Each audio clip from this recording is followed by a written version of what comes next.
Hello friends, माझ्या यूट्यूबच्या चॅनलमध्ये सर्वांचे स्वागत आहे। आज आपण बघणार आहोत ITCचा Q3 रिझल्ट लागलेला आहे आणि ITCने डिव्हिडंडसुद्धा डिक्लेअर केलेला आहे।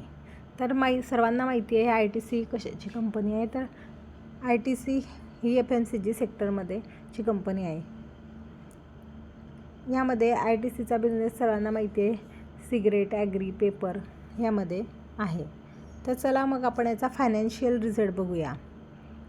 तर unaudited financial result for the quarter. तर आपण आता क्वार्टर टू क्वार्टर रिझल्ट बघूया।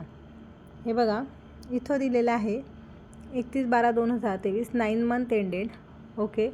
आणि आता करस्पॉन्डिंग 3 मंथ एंडेड 31/12/2022 चा आणि 31/12/2023 रिझल्ट दिलेला आहे।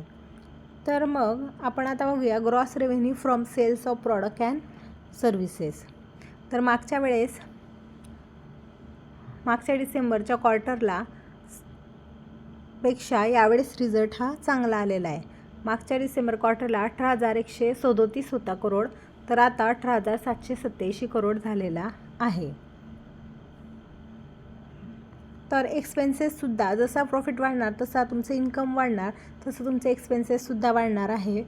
तर 11,459चा प्रॉफिट आता एक्सपेन्स आले होते, आतासुद्धा एक्सपेन्स वाढलेले आहे, 12,056 करोड आलेलं आहे। तर आता मेन म्हणजे आपण profit for the period, profit किती झाला आहे। तर मागच्या क्वार्टरला 5,031 होता, आता 5,572 झालेला आहे। तर एस्टिमेशन होतं 5,200 करोड, पण आता त्यापेक्षा जास्त झालेलं आहे, कमीत कमी 22% जास्त झालेलं आहे। रिझल्ट हे ITCचे चांगले आलेले आहे।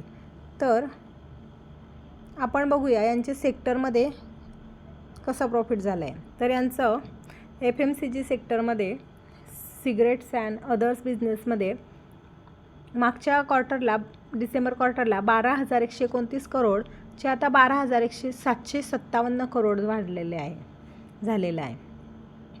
तसेच hotel, agri business, paper and packaging याचासुद्धा 18,271,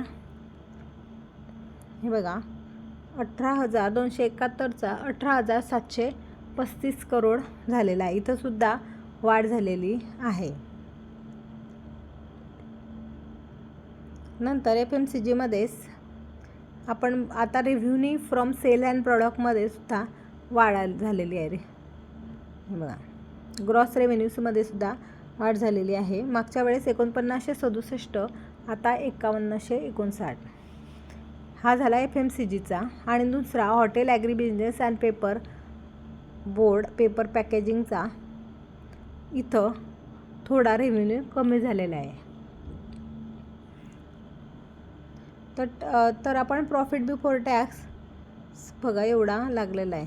मागच्या क्वार्टरला 6,677, तर आता 6,724 अशा प्रकारे ॲसेट दिलेला आहे। आणि प्रॉफिट बिफोर टॅक्स, तर आपण टोटल ॲसेट बघणार आहोत। मागच्या वेळेस 14,184, आता वाढलेला आहे ॲसेटसुद्धा, ॲसेट लायबिलिटीज। अशा प्रकारे ITCचा रिझल्ट चांगला आलेला आहे। ज्यांच्याकडे ही कंपनी आहे ते होल्ड करू शकतात।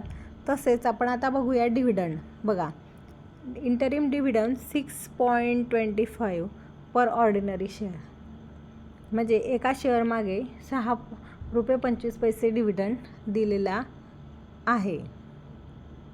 तर ज्यांच्याकडे हा स्टॉक आहे ITCचा, ते लॉंग टर्मसाठी जर घेतला असेल तर होल्डच करू शकतात, कारण रिझल्ट पण चांगले आहेत। आणि ज्यांना एंट्री घ्यायचं असेल त्यांनी तुमच्या ॲनालिस्टला विचारा किंवा स्टडी करा।